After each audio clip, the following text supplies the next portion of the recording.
दोस्तों, क्या आपको मालूम है टिकटॉक ऐप लोगों का डेटा कैसे चुराता था और उस डेटा का क्या करता था? शायद आपको ये भी नहीं मालूम होगा कि टिकटॉक ऐप से लोगों का मोबाइल हैक हो रहा था, कैसे हो रहा था।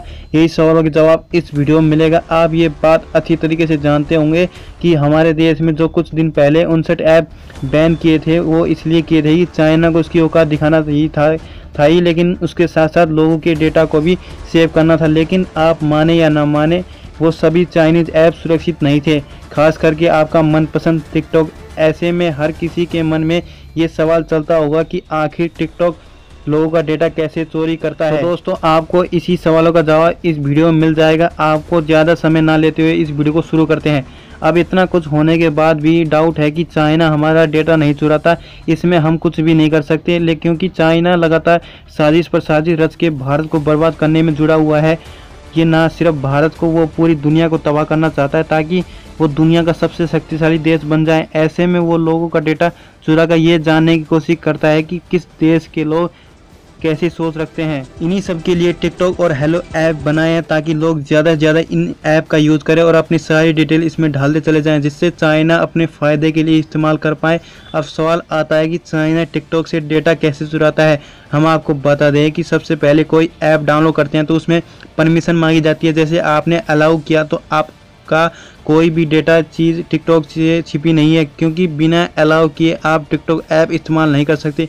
अगर आप इस्तेमाल करेंगे तो आपको अपनी फ़ोन की जितनी भी प्राइवेट चीज़ें हैं वो टिकटॉक को शेयर करनी पड़ेगी। जाहिर सी बात है, कोई भी फ़ोन में ये डाउनलोड है तो उसके पास आपकी स्क्रीन की एक्टिविटी से लेकर आपके किसकी बात कर रहे हो, आप कितनी देर तक बात कर रहे हो, आप किस तरह की चीज़ें सर्च कर रहे हो, आप क्या देखते हो क्या नहीं, आपके पास कितना पैसा है, बेसिकली आप किस तरह के इंसान हैं, ये सब उस ऐप को पता चल जाता है, जो कोई और नहीं बल्कि आपका टिकटॉक पसंदीदा टिकटॉक ऐप है।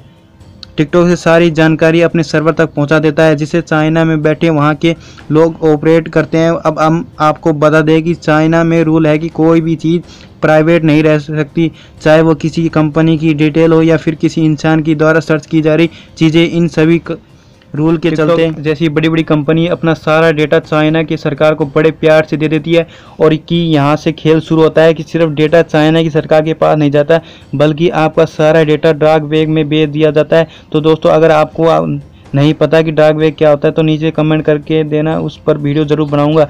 आप बात करें कि जब हम अपने मोबाइल से ई कॉमर्स वेबसाइट में इस्तेमाल करते हैं तो हम कुछ खरीदते हैं तो हमें उसी प्रोडक्ट के बार बार ऐड आने शुरू हो जाते हैं। ऐसा इसलिए होता है कि क्योंकि जब कभी हम सर्च करते हैं तो वो डेटा ऑटोमेटिकली रिस्टोर होकर उसी ई कॉमर्स तक पहुंच जाता है, जिससे बाद कंपनी समझ जाती है कि आपको क्या चाहिए, इसलिए वही चीज़ बार बार दिखाकर पेश किया जाता है, इसलिए आप उसे खरीद लें। इसी तरह इंश्योरेंस और लोन जैसी चीज़ों में होता है, जहां आपको लोन और इंश्योरेंस कराने की ज़रूरत होती है, तब आपके पास बहुत सारे फ़ोन आते हैं।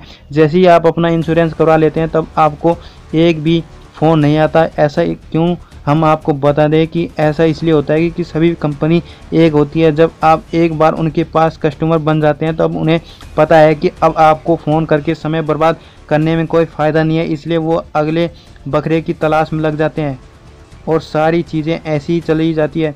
अब बात आती है कि चाइनीज़ कंपनी सरकार को टैक्स देती है तो क्या होता है? तो दोस्तों, वही होता है जो आजकल हो रहा है। जी हाँ, चाइना की सरकार हर चीज़ को ध्यान से देखती है, जिसे पता लगाती है कि उसके दुश्मन देश में क्या चल रहा है क्या नहीं, किस तरह के इंसान सोच रखते हैं। इन सभी चीज़ों को एनालिसिस किया जाता है। दोस्तों, मैं बता दूँ कि जैसे रेडमी जैसे फ़ोन हमारे देश में आए तो उन्होंने पूरी तरह एनालिसिस किया हुआ था कि हम वाकई में किस तरह के सोच रखते हैं। फिर जाकर ये जितने भी सोशल नेटवर्किंग साइट जैसे टिकटॉक जैसी चीज़ों को और ज़्यादा प्रमोट करने लगी, क्योंकि तब तक वे समझ चुकी थी कि भारत जैसे देश के लोगों को एंटरटेनमेंट से ज़्यादा फोकस करते हैं, उन्हें कम समय में बढ़िया देखना है। इसलिए 15 से 30 सेकंड वाले म्यूजिकली ऐप जैसे अपडेट कर दिया, फिर बाद में टिकटॉक नाम दिया, उसका भारी मात्रा में उसका इस प्रमोशन करने लगी ताकि लोगों को ज़्यादा से ज़्यादा डाउनलोड करें और फ्री में अपना समय बर्बाद कर दे। चाइना की गवर्नमेंट नहीं चाहती कि भारत फिर किसी और देश के लोग कुछ काम करें और अपनी लाइफ में सक्सेसफुल हो।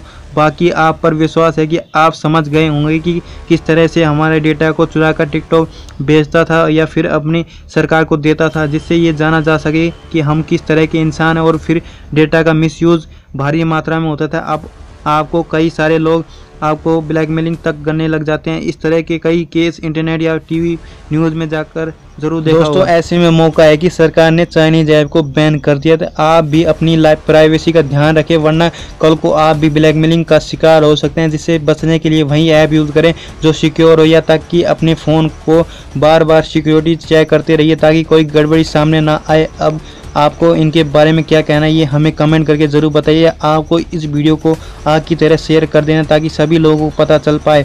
उम्मीद करूंगा ये वीडियो पसंद आया है तो वीडियो को लाइक कर देना और साथ ही चैनल को ज़रूर सब्सक्राइब करना, साथ ही बेल आइकन को प्रेस कर देना। ये बिल्कुल फ्री है। धन्यवाद दोस्तों।